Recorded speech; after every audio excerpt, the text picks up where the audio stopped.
তো বন্ধুরা, বর্তমানে একটা খবর সামনে আসছে যেখানে বলা হচ্ছে পাকিস্তানের যে বর্তমান প্রধানমন্ত্রী আছে তিনি ঘোষণা করেছে, মানে তিনি বলেছেন যে ভারত আর পাকিস্তানের মধ্যে কাশ্মীর নিয়ে আগামী দিনে পাকিস্তানের তরফ থেকে ৩০০টা যুদ্ধ করার জন্য তারা রেডি আছে।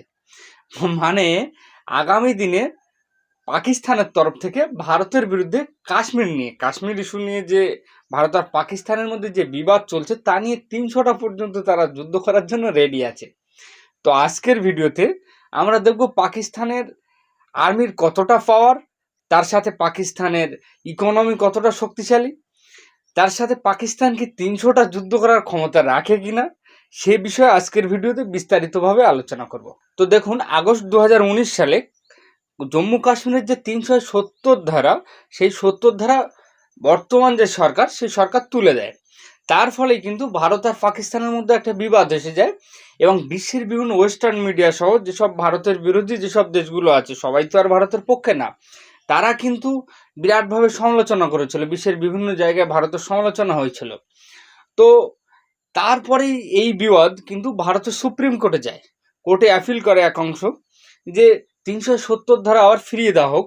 তো বর্তমানে সেই মামলায় সুপ্রিম কোর্ট সরকারকে সমর্থন করেছে এবং সুপ্রিম কোর্টের ৫ জন জাজ সরকারকে সমর্থন করে তারা জানিয়েছে যে সরকার ২০১৯ সালে যে ৩৭০ ধারা তুলে দিয়েছিল তার সরকারের সম্পূর্ণ অধিকার আছে। এবং এই মামলার পরিপ্রেক্ষিতে পাকিস্তানের সুপ্রিম কোর্টের রায়ের পরিপ্রেক্ষিতে পাকিস্তানের বর্তমান যে প্রধানমন্ত্রী তিনি ঘোষণা করেছে যে কাশ্মীর ইস্যু নিয়ে তারা ভারতের সঙ্গে ৩০০টা পর্যন্ত যুদ্ধ করার জন্য তারা রেডি আছে। তো দেখুন, পাকিস্তান আর্মির কথা যদি বলি, প্রথম কথা, পাকিস্তানের সরকার যে চালায় তা এখনো পর্যন্ত নির্দিষ্ট নয়। পাকিস্তানের আর্মি চালায় না আতঙ্কবাদী চালায় না গম যে প্রধানমন্ত্রী সিটিং প্রাইম মিনিস্টার সে বস চালায়, তার এখনো পর্যন্ত ঠিক নেই।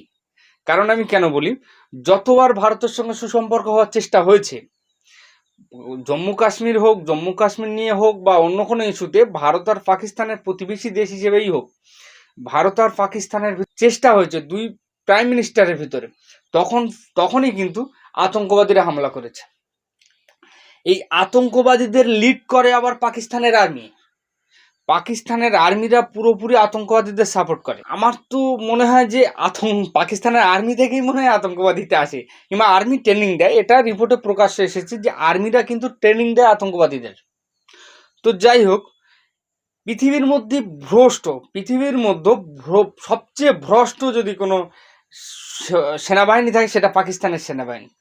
পৃথিবীর কোনো দেশে গিয়ে আপনি দেখতে পাবেন না কোনো দেশের সেনাবাহিনী তেল সাবান বিভিন্ন রকম প্রোডাক্ট বিক্রি করে।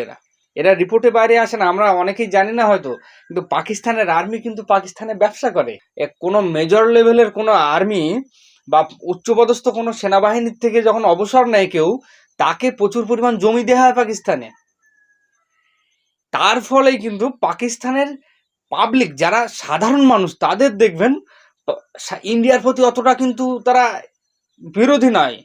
মানে বিরোধ তো আছে কিন্তু খুব একটা বিরোধী নয়। কিন্তু পাকিস্তানের সেনা কিন্তু একটা মাহল তৈরি করে রেখেছে, একটা পরিবেশ তৈরি করে রেখেছে যে ভারতের বিরুদ্ধে একটা কিছু বলতে থাকো, তোমরা ভারতের বিরুদ্ধে একটা প্রচার করতে থাকো। যতক্ষণ প্রচার চলবে ভারতের বিরুদ্ধে, ততদিন ওদের ব্যবসা চলবে। আর এই আর্মিরাই পাকিস্তানের কিন্তু সর্বসর্বা। যে সাধারণ মানুষ কোনো আর্মিতে চলে যায় তার কিন্তু লাইফ সেটেল। এই আর্মিরাই কিন্তু পৃথিবীর মধ্যে সবচেয়ে বেশি সংখ্যক, পৃথিবীর ইতিহাসে সবচেয়ে বেশি সংখ্যক আর্মি একসাথে স্যারেন্ডার করেছে।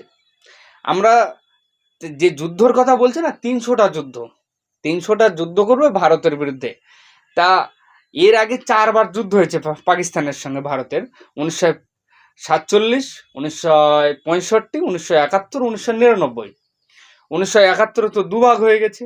এই ৭১-এর যুদ্ধে ৯৩,০০০ সৈনিক একসাথে স্যারেন্ডার করেছে। আরে ১ লাখ পুঁততে ৭,০০০ কম, ৯৩,০০০ সৈনিক একসাথে স্যারেন্ডার করেছে।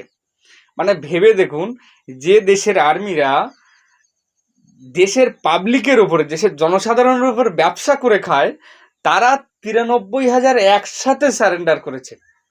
তো সেই রকমই বর্তমান ইস্যুতে যে বলছে না, জিডিপির কথা যদি বলা হয়, পাকিস্তানের জিডিপির কথা, ভারতের যে জিডিপি 3.732 ট্রিলিয়ন জিডিপি, সেটা পাকিস্তানের জিডিপি কত জানেন? মাত্র $340 বিলিয়ন।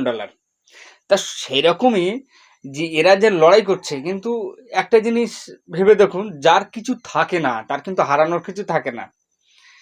যার ঘর বাড়ি আছে, কিছু সয় সম্পত্তি আছে, যার দেখবেন যে সমাজে যারা টেস্টাটাস আছে, সে কিন্তু ছোট আতিপাতির লোকের সঙ্গে লড়াই করতে যাবে না। তার কারণ কি বলুন তো?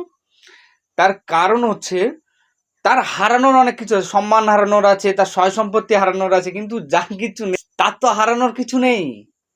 তার তার যদি হারানোর কিছু না থাকে, তাহলে সে তো এমনি গিয়ে বলে মার শালা মার, ভয় মরবো না মারবো, যাই হোক। কিন্তু পাকিস্তান যেভাবে চায়নার সঙ্গে একটা গোট করছে এখন এই সময়, ভারতের উচিত এর বিরুদ্ধে কিন্তু শক্তপোক্তভাবে একটা ঘেরাও তৈরি করা। কারণ চায়না কিন্তু এই মুহূর্তে যুদ্ধ করবে না ভারতের সঙ্গে। তার কারণ হচ্ছে তাইওয়ান ইস্যুতে, তার আগে প্রথম তাইওয়ানের দিকে তাদের লক্ষ্য। তাইওয়ান ইস্যুতে চায়নার সঙ্গে কিন্তু তাইওয়ানের যেমন একটা বিরোধ তৈরি হয়েছে, এর ভিতর কাঁটার মতো কিন্তু এসে হাজির হয়েছে ইউএস। যে ইউএস এর কারণে কিন্তু চায়না কিছুটা লেট করেছে। তার ইউএস যদি না আসতো, ইউক্রেন রাশিয়ার যুদ্ধের সময় কিন্তু প্রায় আক্রমণ হওয়ার কথা। কিন্তু যেহেতু ইউএস চলে এসেছে, চায়না আরো নিজেকে একটু গুছিয়ে নিচ্ছে, একটু টাইম নিয়ে নিজেকে তৈরি করছে। আর চায়না কিন্তু আজ না হোক কাল হলেও তাইওয়ানের উপর আক্রমণ করবে। তো যাই হোক, তো চায়নার সঙ্গে পাকিস্তানের যেভাবে গোট তৈরি করছে, পাকিস্তান চায়না কিন্তু চাইছে ইন্ডিয়ার সঙ্গে সরাসরি না লড়াই করতে। ইন্ডিয়ার সঙ্গে সরাসরি চায়নার লড়াই এক্ষুনি করবে না, তারা কিন্তু পাকিস্তানকে ফান্ডিং করতে চাইছে, পাকিস্তানের আড়াল দিয়ে কিন্তু চায়না লড়াই করতে চাইছে। এর বিরুদ্ধে ভারতের একটা স্ট্যান্ড তৈরি করা দরকার, ভারতের একটা এর বিরুদ্ধে একটা পদক্ষেপ নেওয়া দরকার। এ বিষয়ে আপনার কি মনে হয় অবশ্যই কমেন্টে জানান। আশা করি টপিকটা আপনি বুঝতে পেরেছেন। জয় হিন্দ।